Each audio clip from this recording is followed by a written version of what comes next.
हम अभी प्लेस शुरू करते हैं। मैं प्रतिज्ञा करता हूँ कि पर्यावरण को बचाने के लिए अपनी दैनिक जीवन में हर संभव बदलाव लाऊंगा।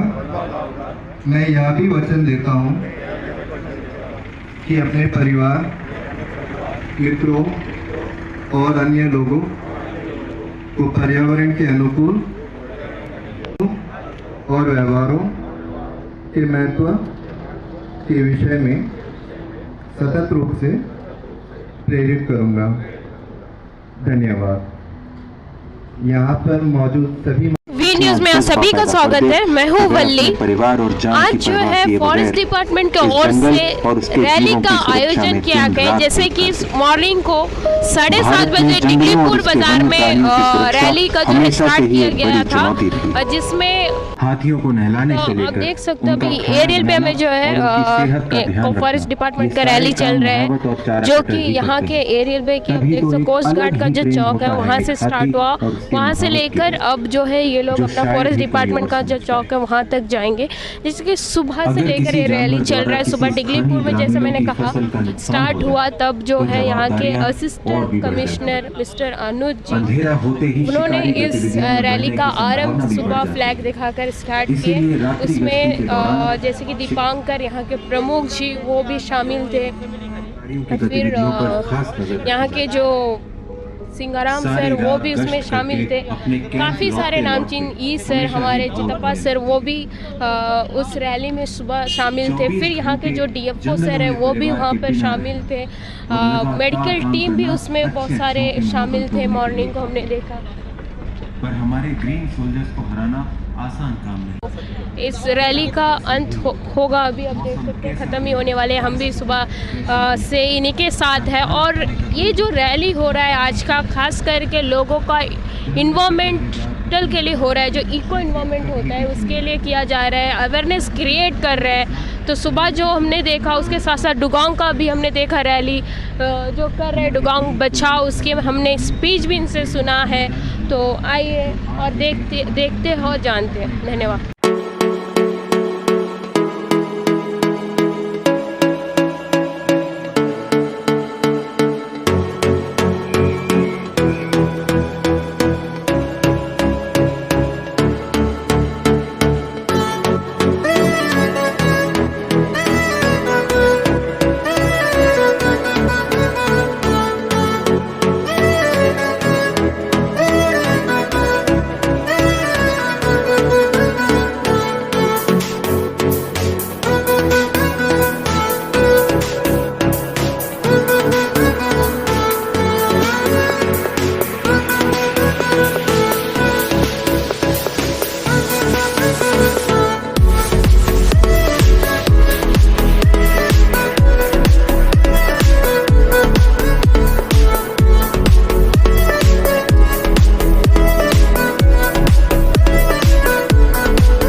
आयोजन है, जैसा कि G20 बीच फेस्टिवल 21 तारीख को है और इसी के साथ 28 को वो पानी के अंदर रह के भी वो पानी के अंदर सांस नहीं लेता, वो पानी के ऊपर आके सांस लेता है। और दूसरा कारण ये है कि जैसे मछली और कछुए अंडे देती है, वैसे जो डुगोंग है वो अंडे नहीं देता, डायरेक्ट बच्चों को जन्म देता है। इसके लिए इसको मरीन मैमल बोलते हैं।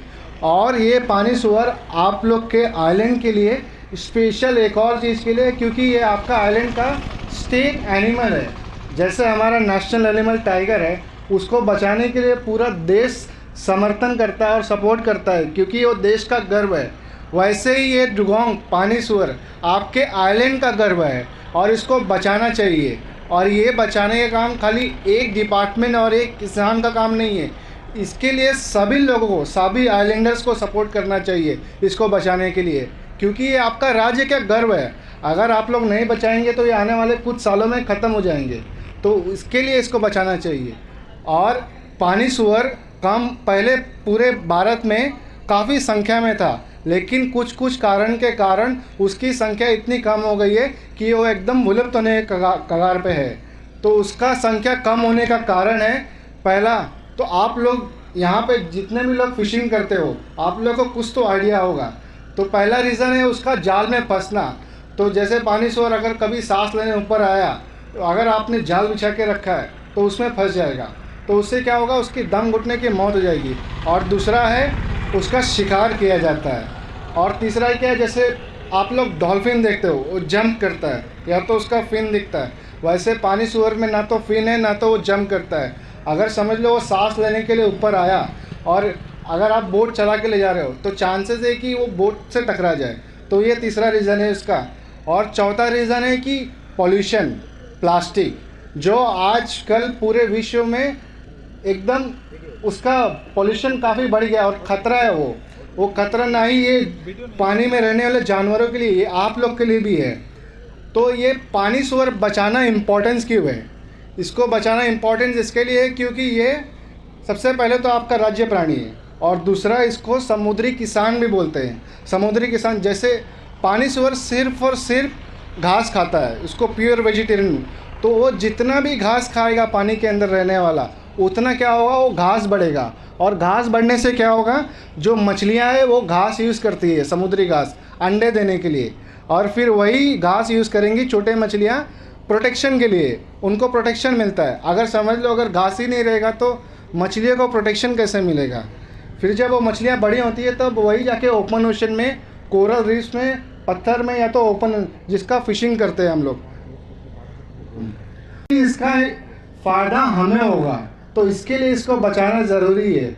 और एक जो उसमें मादा डुगोंग है पानी सुअर में, उसका जो बॉन्डिंग है बच्चे के साथ इंसानों के जैसा ही है। जैसे इंसानों में माँ और बच्चा एक दूसरे के बगैर नहीं रह सकती, वैसा पानी सुअर में ही है। अगर समझ लो माँ को कुछ हो गया, बच्चा तो अपने आप में मर जाएगा, क्योंकि ना तो उसको प्रोटेक्शन मिल रहा है ना तो खाना मिल रहा है। और दूसरा अगर समझ लो बच्चा को कुछ हो गया, माँ तो उसके दुख में ही मर जाएगी। तो सोचिए कितना बड़ा नुकसान है। और एक पानी सुअर, उसका भी एवरेज लाइफ स्पैन हमारे इंसान के जैसा ही है, 60 से 70 साल। और समझ, और 60 से 70 साल में एक मादा डुगोंग हमेशा 8 से 10 साल में एक बच्चे जन्म देती है। तो सोचिए अगर वो 8 से 10 साल में अगर एक बच्चे जन्म दे रही है, अगर उस बीच अगर वो कुछ डुगोंग को हो गया, तो मतलब उसके साथ साथ उसके आने वाली 7 पीढ़ी भी ख़त्म हो जाएगी। ये काफ़ी दुख की बात है ना, कि आपका राज्य का प्राणी ही ख़त्म हो रहा है। तो मैं आपसे यही विनती करना चाहूँगा, जैसे आप लोग कहीं फिशिंग करते हो, कुछ भी कोई भी जो पानी में एक्टिविटी, बोट चलाना, कुछ भी हो, तो अगर आप पानी सुअर वाले एरिया में अगर जा रहे हो, अगर वहाँ पे आपको कहीं पे दिख गया, तो प्लीज़ उसको रास्ता दे दीजिए जाने के लिए। और इन केस कभी आपके जाल में फंस गया हो तो उसको छोड़ दीजिए। तो इसके लिए, क्योंकि ये आपके राज्य के लिए ही फ़ायदेमंद है। जितना पानी सुअर रहेगा उतना ही घास रहेगा, उतना ही मछलियाँ आपको मिलती रहेंगी। और घास का एक और ये बेनिफिट है, जैसे पेड़ हमें फ्रेश ये ऑक्सीजन देता है कार्बन के बदले, वैसे ही घास क्या करता है, जितना भी पॉल्यूशन कार्बन है सबको एब्जॉर्ब करता है, उसके बदले हमें ऑक्सीजन देता है। ये सारे फ़ायदे हमें पानी सुअर से, डुगोंग से मिलते हैं। इसके लिए इसको बचाना काफ़ी ज़रूरी है। तो मैं ये उम्मीद करता हूँ ये पानी सूअर के बाद ये जो भी रैली कर रहे हैं हम, उसके बाद से अगर आप लोग पानी सूअर देखें, कुछ अगर जाल में फंसा तो आप लोग छोड़ देंगे। तो बहुत बहुत धन्यवाद। और मैं ये धन्यवाद